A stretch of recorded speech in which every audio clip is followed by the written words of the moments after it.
Hello friends, કેમ છો? મજામાં? આશા રાખું કે આપ સૌ કુશળ હશો. ચાલો હવે આપણે આજે ગણિત વિષયમાં કંઈક નવો અભ્યાસ કરીશું. પહેલો પ્રશ્ન છે મારો તમને, હું પૂછું કે આ કેટલી પેન છે? તો તમે કહેશો 1. આ કેટલી પેન થઈ કુલ હવે? તો કહેશો 2.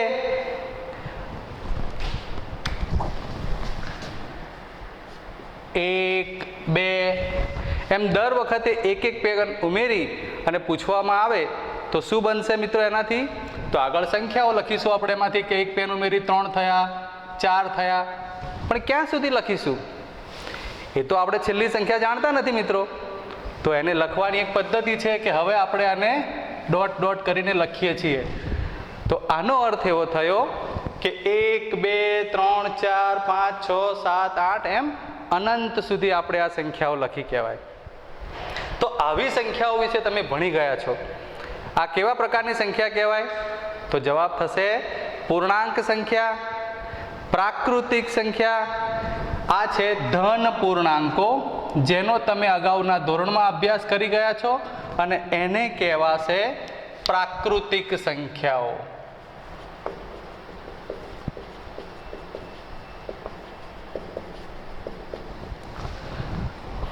હવે બીજો પ્રશ્ન, હું એક મિત્રને એક પેન આપું છું, પછી પાછી લઈ લઉં.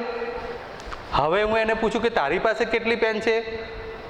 તો કહે છે સાહેબ તમે તો આપી હતી, પાછી લઈ લીધી, મારી પાસે હવે પેન ક્યાંથી હોય? પણ ક્યાંથી હોય એનો મતલબ કે એની પાસે શું છે?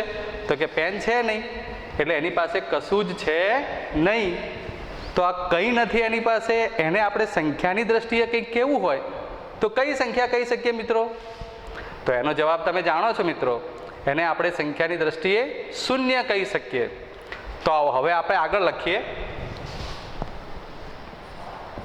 શૂન્ય અને આ બધા જ ધન પૂર્ણાંકો. હવે આમાંથી હું ઘણા વિદ્યાર્થીને પ્રશ્ન કરું કે તમે જેમ ધન 1 વિશે જાણો છો એમ 1 વિશે બીજો કોઈ પ્રશ્ન જાણો છો? તો કોઈને ખ્યાલ આવશે કે હા સાહેબ, ધન 1 છે એમ ઋણ 1 પણ છે, ધન 2 છે એમ ઋણ 2 પણ છે. કરેક્ટ મિત્ર. તો હવે આ 1 છે એમ આપણે આને -1 લખી શકીએ, -2, -3 એમ કરતાં કરતાં આ સંખ્યાઓ જે મેં લખી એ શૂન્ય, બધા જ ધન પૂર્ણાંક અનંત સુધી, બધા જ ઋણ પૂર્ણાંક અનંત સુધી.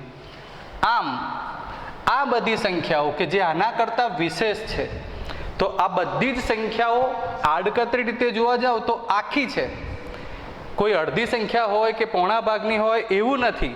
એટલે આ સંખ્યાઓ થઈ તો કેવી? પૂર્ણ. તો એને કેવી સંખ્યાઓ કહેવાશે મિત્રો? તો આપણે એને કહીશું પૂર્ણાંક સંખ્યાઓ.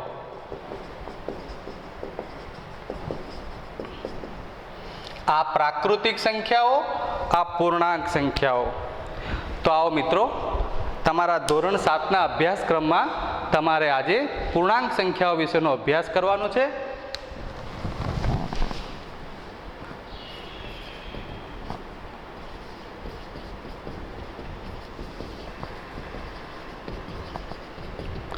સૌથી પહેલાં તો તમને સંખ્યાઓનું આગળ ભણી ગયા એ પ્રમાણેનું જ્ઞાન હોવું જોઈએ મિત્રો, કે તમે જે બધા ધન પૂર્ણાંકોને ઓળખો છો એ પ્રાકૃતિક સંખ્યાઓ છે.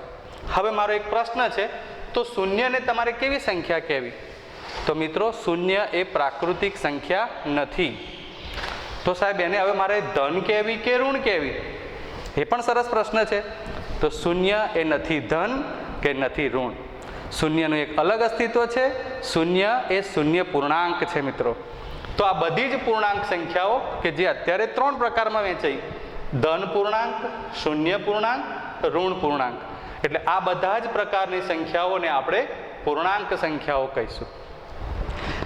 ધારો કે હવે આપણે એને સંખ્યા રેખા ઉપર દર્શાવવી હોય તો એ પણ જોઈ લઈએ.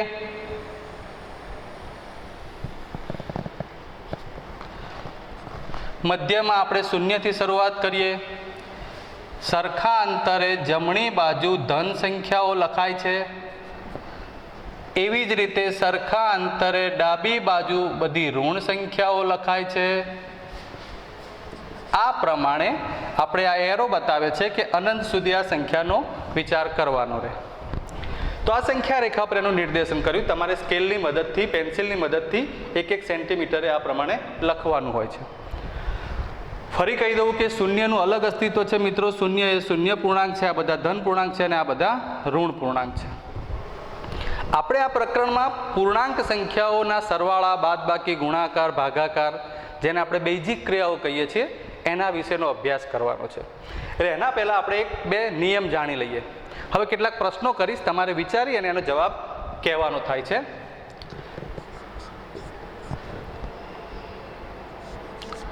આ 5 વત્તા ખાલી જગ્યા બરાબર 5. આ 5માં શું ઉમેરીએ તો જવાબ 5 જ રહે મિત્રો. ચલો, તો સહેજે તમને ખબર પડે કે સાહેબ 5નું મૂલ્ય 5 રાખવાનું છે, તો એમાં પેલું આપણે આ વાત કરી હતી ને આગળ, કશું નહીં એટલે કે શૂન્ય. તો વાત સાચી છે. જો આમાં આપણે શૂન્ય ઉમેરીએ તો આનો જવાબ 5નો 5 જ રહે છે. એવી રીતે ઋણ પૂર્ણાંક સાથે પણ આપણે વિચારી શકીએ કે -7ની જોડે શું ઉમેરીએ તો જવાબ -7 જ રહે, એટલે કે ઋણ 7 જ રહે. તો પાછો પણ તમે એનો જવાબ આપી દેશો કે સાહેબ શૂન્ય ઉમેરવાથી જવાબ એના જ રહે છે. હજુ આગળ વધીએ, 0 હોય તો 0માં પણ શું ઉમેરો તો જવાબ 0 જ રહે, તો એનો પણ જવાબ છે 0. અહીં મેં જે ઉદાહરણ લીધા છે એમાં મારે તમને કંઈક સમજાવવું છે મિત્રો. તમે જાતે વિચારો છો આપણે એમાં શું કામ કર્યું છે. તો અહીં આપણે કોઈ પણ ધન, શૂન્ય કે ઋણ પૂર્ણાંકમાં શું ઉમેરીએ તો જવાબ એના એ જ રહે છે, એની ચર્ચા કરી છે. તો હવે તમને જેમ આપણે બાઇક ચલાવવાની શરૂઆત કરતા હોય, સ્ટાર્ટ કરીએ અને ગેર ના આપીએ તો બાઇક આગળ વધે નહીં. તો જ્યાં સુધી આગળ નથી વધતી ત્યાં સુધી આપણે એમ કહીએ કે એનો ગેર ન્યુટ્રલ છે, તટસ્થ છે. એ એવું સૂચવે છે કે આગળ પણ નહીં, પાછળ પણ નહીં, મૂળ સ્થાને છે, એટલે એમાં કોઈ ફેરફાર થતો નથી. તો અહીં જવાબમાં કોઈ ફેરફાર ના કરતા હોય, ના થતો હોય એવી કઈ સંખ્યા ઉમેરવાથી જવાબ એના એ જ રહે છે, એ ટોપિક છે. એટલે કે જવાબને એના એ જ રાખવાનો. તો શું ઉમેરવાથી, મૂળ બાબત છે આપણી, શું ઉમેરવાથી જવાબ એના એ જ રહે, તો એનો જવાબ હવે તમે જાણો છો મિત્રો, કયો થઈ ગયો? શૂન્ય. તો અર્થાત જવાબને એના એ રાખવો એટલે કે જવાબને તટસ્થ રાખવો. એ કામ કોણ કરે છે ઉમેરવામાં? તો કે છે શૂન્ય. એટલે સરવાળાની ક્રિયા છે, એટલે સરવાળાની ક્રિયામાં તટસ્થ સંખ્યા કઈ બની જશે મિત્રો? હવે તમે જવાબ આપી શકશો શૂન્ય. તો હવે થશે કે આ સરવાળાની તટસ્થ સંખ્યા બરાબર શૂન્ય. ચલો હજુ એક બીજો પ્રયત્ન કરીએ આપણે.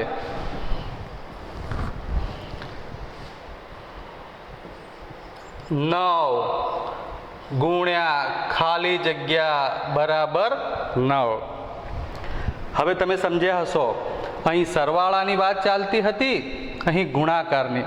તો 9 સાથે શું ગુણું તો જવાબ 9 જ રહે છે. બહુ ઈઝી છે. 9 એકા 9. 1 -8 ગુણ્યા બરાબર -8. મારો પ્રયત્ન શું છે સમજતા જજો. -8નો જવાબ -8 જ રાખવો છે મારે. શું ગુણીશ? પાછું તમે કહેશો કે સાહેબ 1 ગુણવાથી આ -8 જ આવે છે. આમ અહીં 9 જોડે 1 ગુણવાથી, -8 જોડે 1 ગુણવાથી કે 0 જોડે પણ 1 ગુણવાથી જવાબ શૂન્ય રહે. મૂળ વાત એ છે કે અહીં ગુણાકારની ક્રિયા કરી અને જે તે પૂર્ણાંક સાથે કયો પૂર્ણાંક ગુણ્યો તો જવાબ એના એ જ રહે છે. તો એ જવાબ છે 1. એટલે કોઈ પણ પૂર્ણાંક સાથે શું ગુણીશું તો જવાબ એના એ રહેશે, એટલે કે જવાબ તટસ્થ રહેશે મિત્રો. તો એનો જવાબ થઈ ગયો 1. એટલે એ ગુણાકારની વાત હોવાથી આપણે એવું કહીશું કે ગુણાકારની તટસ્થ સંખ્યા કઈ છે મિત્રો? 1. ઓકે શિક્ષક મિત્રો, આ તમારી જાણ માટે એક ડેમો લેક્ચર બનાવવાનો મેં પ્રયત્ન કર્યો છે. આશા રાખું કે તમને ગમ્યું હશે. દરેક વખતે આપણે જ્યારે ટૉપિક ભણાવવાનો હોય ત્યારે જનરલી દરેક વસ્તુ સીધી લખી ના દેવાની હોય.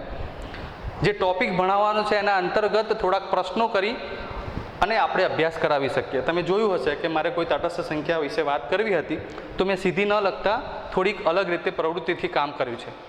જનરલી ઇંગ્લિશ ગ્રામર હોય કે કોઈ પણ સબ્જેક્ટ હોય, તમે એને બાળક સાથે રસપ્રદ બનાવવા માટે આટલો પ્રયત્ન કરી શકો. તમે તમારા દરેક લેક્ચરમાં થોડુંક સબ્જેક્ટમાં થોડું ચિંતન કરી અને મારે બાળક સાથે કેવી રીતે ઇન્ટરેક્શન કરવાનું છે, કેવી રીતે ચર્ચા કરવાની છે કે જેથી કરીને મારા બનાવેલા વિડીયો સાથે એ હંમેશા જોડાયેલો રહેશે, એવો પ્રયત્ન કરવાનો થશે. આ એક મારો પ્રયત્ન હતો. આશા કરું કે આપ દરેક સબ્જેક્ટના ટીચર એ પ્રમાણે એમાં મહેનત કરશો તો ચોક્કસથી વિદ્યાર્થીઓને એ વિડીયો જોવામાં ઘણો રસ પડશે અને તમે એના પ્રિય શિક્ષક પણ બની શકશો. નમસ્કાર.